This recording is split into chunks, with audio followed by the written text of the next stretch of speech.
ये आकाशवाणी रायपुर है। प्रादेशिक समाचार बुलेटिन के साथ मैं शुभ्रा भट्टाचार्य और अब पेश है आज के मुख्य समाचार। राज्य मंत्रिपरिषद ने राइस मिलरों को लंबित प्रोत्साहन राशि की दूसरी किश्त प्रदान करने का निर्णय लिया।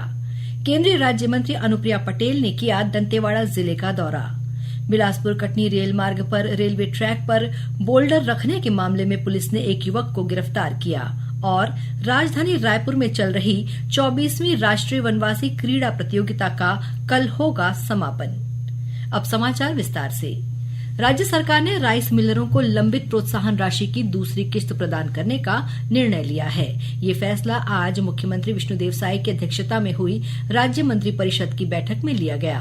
बैठक के बाद निर्णयों की जानकारी देते हुए उप मुख्यमंत्री अरुण साव ने बताया, खरीफ विपणन वर्ष 2022-23 में राइस मिलरों को लंबित प्रोत्साहन राशि की द्वितीय किश्त प्रदान करने का निर्णय लिया गया। मंत्रिपरिषद ने बीते 2 खरीफ विपणन वर्ष में धान और चावल परिवहन की दर के लिए राज्य स्तरीय समिति द्वारा अनुशंसा की गई दर को स्वीकृत किए जाने का भी अनुमोदन किया। भारत सरकार परिवहन के लिए एक निश्चित राशि देती है और वास्तविक जो व्यय है उसका आकलन राज्य स्तरीय कमेटी करती है, SLC। तो जो डिफरेंस की राशि है वो राज्य सरकार परिवहनकर्ताओं को भुगतान करती है। तो वो 2022-23, 23-24, 24-25 के लिए जो अनुशंसा की है राज्य स्तरीय समिति ने, उस दर से भुगतान करने का अनुमोदन मंत्रिपरिषद ने किया है। राष्ट्रीय स्वयंसेवक संघ के सर संघ चालक डॉक्टर मोहन भागवत इन दिनों छत्तीसगढ़ प्रवास पर हैं। कल रायपुर में उन्होंने पर्यावरण संवर्धन से जुड़े कार्यों पर कार्यकर्ताओं और अधिकारियों का मार्गदर्शन किया। इस अवसर पर उन्होंने कहा कि संघ द्वारा पर्यावरण संरक्षण के संदेश को जन जन तक पहुंचाने के लिए विभिन्न गतिविधियां आयोजित की जा रही हैं। उन्होंने कहा कि भविष्य में धार्मिक आयोजनों को पॉलीथीन मुक्त करने की योजना है। डॉक्टर भागवत ने बताया कि पर्यावरण प्रहरी कार्यक्रम के जरिए ऑनलाइन प्रशिक्षण कार्यक्रम से जुड़ने के लिए संकल्प पोर्टल में पंजीयन कराया जा सकता है।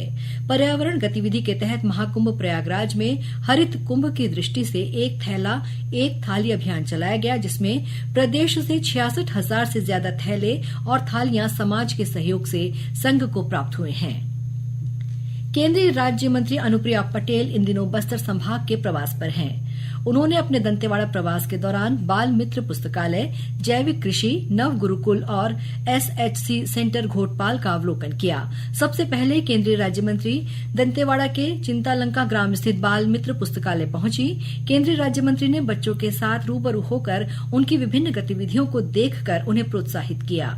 इसके बाद केंद्रीय राज्य मंत्री ने कार्ली ग्राम में जैविक कृषि कर रहे प्रगतिशील किसान देवचंद यादव द्वारा की जा रही जैविक खेती को देखा। इस अवसर पर श्रीमती पटेल ने कहा कि छत्तीसगढ़ के दंतेवाड़ा जिले का जैविक कृषि की ओर बढ़ना एक प्रेरणादायक पहल है। इसके अलावा केंद्रीय राज्य मंत्री ने जावंगा स्थित नव गुरुकुल केंद्र का भी अवलोकन किया। उन्होंने गीदम स्थित 50 बिस्तर वाले मातृ शिशु स्वास्थ्य सेंटर का भी अवलोकन किया और सुविधाओं के बारे में जानकारी ली तथा जरूरी दिशा निर्देश दिए। साथ ही गीदम ब्लॉक के अंतर्गत ग्राम घोटपाल स्थित आयुष्मान आरोग्य मंदिर का भी निरीक्षण किया। इस दौरान केंद्रीय राज्य मंत्री ने यहां उपस्थित मितानिनों, चिकित्सकों के साथ साथ मरीजों के साथ भी चर्चा की। भारतीय रेलवे की समय सारणी में 1 जनवरी 2025 से आंशिक बदलाव किया गया है। दक्षिण पूर्व मध्य रेलवे में भी लागू होने वाली नई रेलवे समय सारणी में अप और डाउन की 131 स्टेशनों में गाड़ियों के परिचालन समय में बदलाव किया गया है।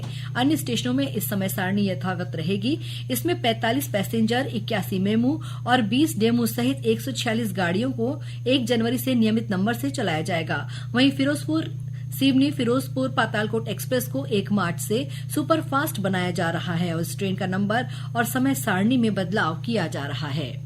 बिलासपुर कटनी रेल मार्ग पर भनवारटंक रेलवे स्टेशन के पास रेल लाइन पर बोल्डर रखने के मामले में रेलवे सुरक्षा बल RPF ने एक युवक को गिरफ्तार किया है। पेंड्रा थाना अंतर्गत ग्राम कोलबीरा के निवासी पवन सिंह के खिलाफ रेलवे अधिनियम के तहत मामला दर्ज किया गया है। आरोपी युवक को जेल भेज दिया गया है। मिली जानकारी के अनुसार आरोपी युवक ने हीराकुंड एक्सप्रेस ट्रेन को डिरेल करने की साजिश की थी। घने जंगलों के बीच स्थित भनवारटंक रेलवे स्टेशन के पास टनल के भीतर पटरियों पर आरोपी युवक ने बोल्डर रख दिया था। हालांकि लोको पायलट की सतर्कता और त्वरित निर्णय से एक बड़ी घटना होने से रोक ली गई और हीराकुंड एक्सप्रेस ट्रेन में यात्रा कर रहे सैकड़ों यात्री सुरक्षित रहे। ये घटना रविवार मध्य रात्रि की है। इस घटना के कारण इस ट्रैक से गुजरने वाली हीराकुंड एक्सप्रेस, रीवा एक्सप्रेस और अमरकंटक एक्सप्रेस ट्रेनों के परिचालन में करीब 1 से 2 घंटे का विलंब हुआ। प्रादेशिक समाचार आप आकाशवाणी रायपुर से सुन रहे हैं और अब आगे बढ़ते हैं बाकी के समाचारों की ओर। प्रधानमंत्री नरेंद्र मोदी ने कल आकाशवाणी से प्रसारित मन की बात कार्यक्रम में बस्तर ओलंपिक आयोजन की सराहना करते हुए कोंडागांव के तीरंदाज रंजू सोरी का भी जिक्र किया था। आकाशवाणी समाचार से बात करते हुए रंजू सोरी ने बताया कि बस्तर ओलंपिक दूर दराज के क्षेत्रों में रहने वाले युवाओं को राष्ट्रीय मंच तक पहुंचाने का अवसर दे रहा है। सर, मैं तो बहुत अच्छा महसूस कर रहा हूँ क्योंकि मैं एक ग्रामीण इलाका जो नक्सल क्षेत्र के नाम से जाना जाता है, उधर से निकलकर मैं यहाँ आया और मेरा नाम खेल के माध्यम से जो वहाँ तक मेरा जो हमारा मोदी जी के पास पहुँच गया है और उनके मोदी जी हमारा नाम ले रहे हैं, तो मुझे बहुत अच्छा लगा सर। मेरे को बहुत बधाई मिल रहा है। जो बस्तर ओलंपिक अभी जो वर्तमान में हुआ था, उसके माध्यम से कई सारे ऐसे बच्चे हैं जो अपने खेल को बाहर निकाल नहीं सकते थे, लेकिन इसके माध्यम से उन लोग ना वहां तक पहुंच गए कि हम भी कुछ कर सकते हैं अपने दम पर। इस खेल के माध्यम से हम भी बाहर घूम सकते हैं, बाहर की दुनिया को देख सकते हैं। नेहरू युवा केंद्र संगठन और केंद्र सरकार द्वारा माओवाद प्रभावित क्षेत्रों के आदिवासी बच्चों को देश के बड़े शहरों का भ्रमण कराया जा रहा है। इसका उद्देश्य देश के विकास और विविधता से बच्चों को परिचित कराना है। इसी कड़ी में छत्तीसगढ़ के नारायणपुर जिले से 30 बच्चे मुंबई का दौरा कर वापस लौटे हैं। इस संबंध में और अधिक जानकारी दे रहे हैं हमारे नारायणपुर संवाददाता। यह विशेष शिविर मुंबई में 12 दिसंबर से 18 दिसंबर तक आयोजित किया गया था। इसमें छत्तीसगढ़ सहित विभिन्न राज्यों के 250 से अधिक प्रतिभागियों ने भाग लिया। नारायणपुर जिले के बच्चों ने अपनी संस्कृति को प्रस्तुत कर मुंबई जैसे मंच पर छत्तीसगढ़ का नाम रोशन किया। माओवाद प्रभावित क्षेत्रों से जाकर महानगर में अपनी संस्कृति और प्रतिभा का प्रदर्शन करना इन बच्चों के लिए एक नई शुरुआत है। नेहरू युवा केंद्र और भारत सरकार की यह पहल इन बच्चों के लिए शिक्षा, जागरूकता और आत्मनिर्भरता की दिशा में एक महत्वपूर्ण कदम है। आकाशवाणी समाचार के लिए नारायणपुर से मैं प्रमोद पोटाई। आरक्षण समेत विभिन्न मांगों को लेकर छत्तीसगढ़ ओबीसी महासंघ द्वारा आज बस्तर संभाग में चक्का जाम और बंद का आह्वान किया गया था। इसका विभिन्न जिलों में मिला जुला असर देखने को मिला। कांकेर जिले के माकड़ी में चक्का जाम के कारण राष्ट्रीय राजमार्ग क्रमांक 6 पर करीब 6 घंटे यातायात प्रभावित रहा। वहीं कोंडागांव के नारायणपुर तिराहे पर राष्ट्रीय राजमार्ग क्रमांक 30 पर ओबीसी समाज के लोग एकत्र हुए। भीड़ के बढ़ते ही चक्का जाम की स्थिति बन गई, लेकिन यातायात पुलिस द्वारा अधिकांश वाहनों को डायवर्ट कर दिया गया, जिससे यातायात बाधित नहीं हुआ। प्रदर्शनकारियों के समर्थन में पूर्व मंत्री और पूर्व विधायक मोहन मरकाम भी मौके पर पहुंचे। राजधानी रायपुर में चल रही 24वीं राष्ट्रीय वनवासी क्रीड़ा प्रतियोगिता का कल समापन होगा। प्रतियोगिता के तीसरे दिन आज कई मैच खेले गए। तीरंदाजी का फाइनल मुकाबला आज खेला गया, जबकि फुटबॉल का फाइनल मुकाबला कल 31 दिसंबर को खेला जाएगा। कल ही रायपुर स्थित स्वामी विवेकानंद स्टेडियम कोटा में पुरस्कार समारोह भी आयोजित किया जाएगा।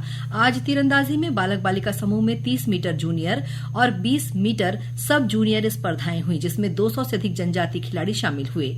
वनवासी क्रीड़ा प्रतियोगिता में विभिन्न राज्यों के करीब 800 खिलाड़ी भाग ले रहे हैं। और अब कुछ समाचार संक्षेप में। प्रधानमंत्री राष्ट्रीय बाल पुरस्कार से सम्मानित कोंडागांव की हेमवती नाग ने आज रायपुर में मुख्यमंत्री विष्णुदेव साय से सौजन्य मुलाकात की। मुख्यमंत्री ने हेमवती को शाबाशी देते हुए भविष्य में उत्कृष्ट प्रदर्शन करने के लिए प्रोत्साहित किया।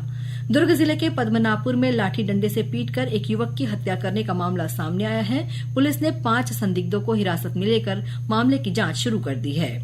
बिलासपुर जिले में नियुक्ति के दौरान फर्जी परियकता प्रमाण पत्र प्रस्तुत करने के मामले में जरगाडीह की आंगनबाड़ी कार्यकर्ता को बर्खास्त कर दिया गया है। दुर्ग जिले के फुंडा गांव में गौ तस्करी करने वाले 10,000 रूपये के इनामी पशु तस्कर को पुलिस ने गिरफ्तार किया है। बिलासपुर में रेलवे में नौकरी दिलाने के नाम पर एक युवक से लाखों रुपए की ठगी करने वाले आरोपी दंपत्ति को पुलिस ने गिरफ्तार कर लिया है। और बहुजन समाज पार्टी के सक्ती जिला प्रभारी मनहर ने पार्टी से इस्तीफा दे दिया है। अंत में मुख्य समाचार एक बार फिर। राज्य मंत्रिपरिषद ने राइस मिलरों को लंबित प्रोत्साहन राशि की दूसरी किश्त प्रदान करने का निर्णय लिया।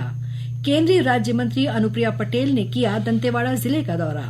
बिलासपुर कटनी रेल मार्ग पर रेलवे ट्रैक पर बोल्डर रखने के मामले में पुलिस ने एक युवक को गिरफ्तार किया। और राजधानी रायपुर में चल रही 24वीं राष्ट्रीय वनवासी क्रीड़ा प्रतियोगिता का कल होगा समापन। इसी के साथ प्रादेशिक समाचार बुलेटिन समाप्त हुआ।